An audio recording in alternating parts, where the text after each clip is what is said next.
კავშირი ქართული საბრძოლო ხელოვნება დღესდღეობით ორგანიზაცია, რომელიც წლების მანძილზე ქართული საბრძოლო ხელოვნების პოპულარიზაციას ეწევა მთელი საქართველოს ტერიტორიაზე. სოფელ ზარაჩი მამა იოანეს ინიციატივით გაიხსნა ქართული საბრძოლო ხელოვნების კიდევ ერთი ჯგუფი, რომელიც მომავალი თაობის, ძლიერი, სულიერად და ფიზიკურად ჯანსაღი ქართველების აღზრდის ადგილი არის. რწმენამ და ძალამ, ერთად მართლმადიდებლობამ და საბრძოლო ხელოვნებამ კიდევ ერთ ადგილას დაიდო თავისი სამკვიდრებელი და ეს ადგილი იმერეთის ულამაზესი კუთხე ზარათი არის. სადღაც სიმბოლური არის ისიც, რომ ჯგუფი მამა იოანეს ინიციატივით გაიხსნა.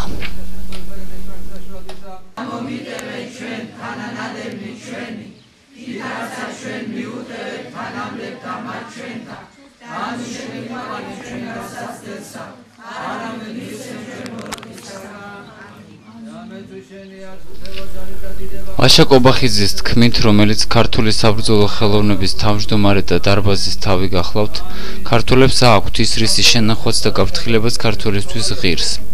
საბრძოლო ხელოვნება სხვა ხელოვნებათა შორის ისეთივე კულტურის ნაწილია, როგორც ქართული ცეკვა და ქართული სიმღერა. საბრძოლო ხელოვნების წევრი კი არის ადამიანი, რომელიც ყველაფერს სხვასთან ერთად იმ კულტურის მატარებელია, რომელიც მისი ქვეყნის ფასეულობას წარმოადგენს. იმიტომ რომ ადრე როცა ქვეყანა გვექცა ჩვენ საქართველოს ყველგან სწორედ საბრძოლო ხელოვნება თვითონ არის სკოლა. ეს მარტო მებრძოლი არ არის ცაგერი და მარტო მეომარი არ არის, რომ ვიღაცა მოკლას და ვიღაცა დაამტვრეს. აი ადამიანი რომელიც რაღაც კულტურას ატარებს და რომელიც იცავს ამ კულტურას. იგივე იმ შემოსევებისგან, იგივე ეს წმინდა ხატების დაცვა იქნებოდა ეს თუ საეკლესიო თვითონ ეს შევინარჩუნოთ და რაღაცნაირად დღევანდელობას მოვარდოთ. ამისთვის ერთ-ერთი სფერო, რაშიც შეიძლება ეს ქართული საბრძოლო ხელოვნება დაუშვათ დაინტერესება იყოს და რომ გამოძრავება და რაღაც საერთაშორისო არენაზეც რომ გავიდეს და ჩაკეტილი არ იყოს. ეს ერთ-ერთი არის თეატრი, ქართული საბრძოლო ხელოვნების თეატრი, რომელიც ჩამოაყალიბეთ ჩვენ და წელიწადში ერთხელ გვიწევს ხოლმე ყოველთვის წასვლა და სადღაც ეს ბიჭები ყველა ჩვენ მეც მათ შორის ამ თეატრის წევრები ვარ, ჩვენ მარტო თეატრში არ ვარ.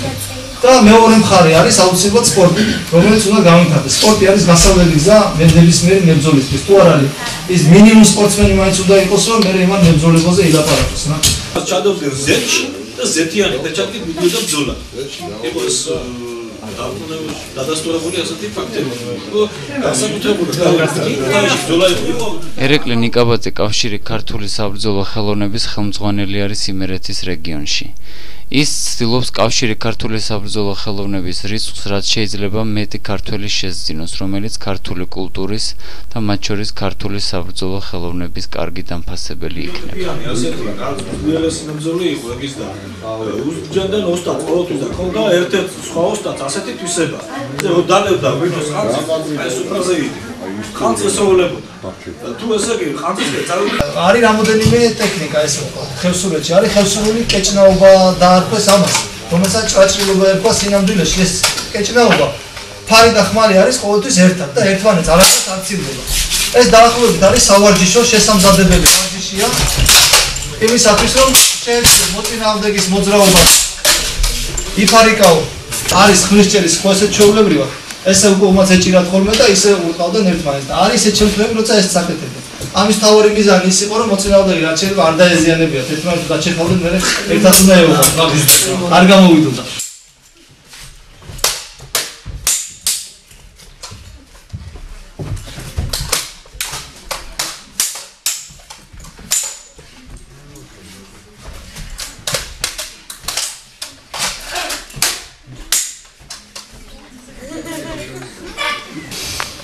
ეს არის იარაღთან შეჩევა, ხმლის მოძრაობები, თვითონ მოძრაობების დახვეწა.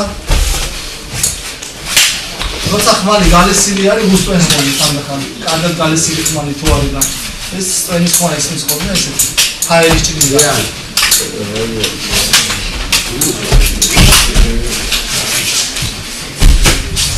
ესეთი ჭიდაობა არის მაჯურა ჭიდაობა ხელის ჩამორთმევი ჭიდაობა ერთი ხელი ზურგსთან არის გაფრული ერთი ხელი აქ მუშაობს ერთი საქართველოში დამკვიდრდა აზრი რომ ქართველებს მარტო ქართლ-კახური ჭიდაობა ჰქონდათ მაგრამ ექსპედიციების შედეგად აღმოჩნდა რომ გარდა ქართლ-კახურისა ჭიდაობის ბევრი სხვა სახეობა არსებობდა საქართველოში და ჭიდაობა სახელიც კი გვიან პერიოდში არის შემოსული ადრე ჭიდაობა ეწოდებოდა ადამიანის და ცხოველის ორთაბრძოლას ხოლო ადამიანის ორთაბრძოლას ადამიანთა კი რკინება ეწოდებოდა ჭიდება არის მხეცი და კაცი რა შეიჭიდან გინა მხეცი და მხეცი ანუ პირუტყვი ხოლო კაცი კაცს რა ეჭიდებოდა რკენა ეწოდების ამბობს ისტორიული წყარო რკინება ისტორიულად დიდად განსხვავდებოდა იმ ჭიდაობისაგან რომელსაც ჩვენ დღეს ვხვდებით ძველ ჭიდაობაში მრავლად იყო ისეთი ილეთები რომელიც ძალიან ტრავმატული იყო და დარტყმით ხასიათს ატარებდა არსებობს ძველი კახელი მოჭიდავის ჩანაწერი სადაც იწყება იმ ძველი ტრადიციების შესახებ თუ როგორი იყო ჭიდაობა ადრე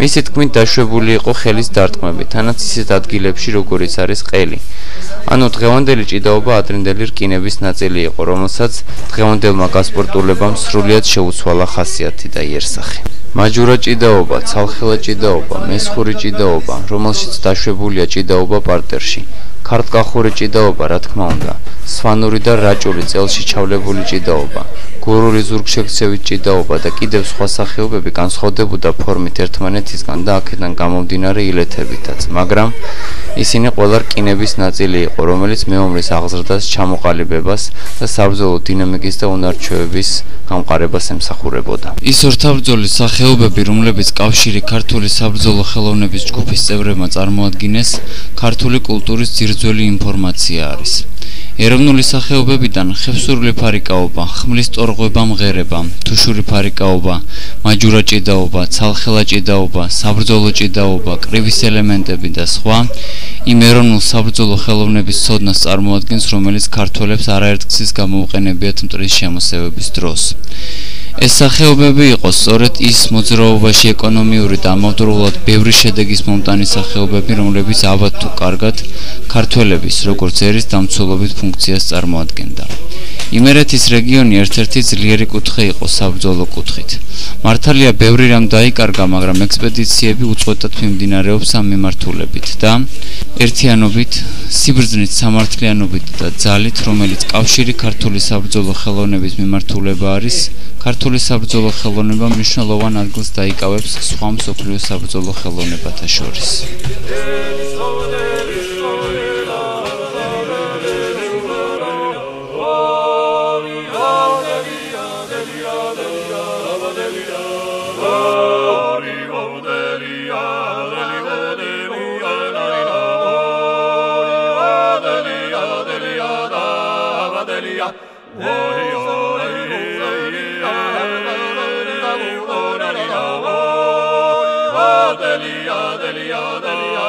Delia,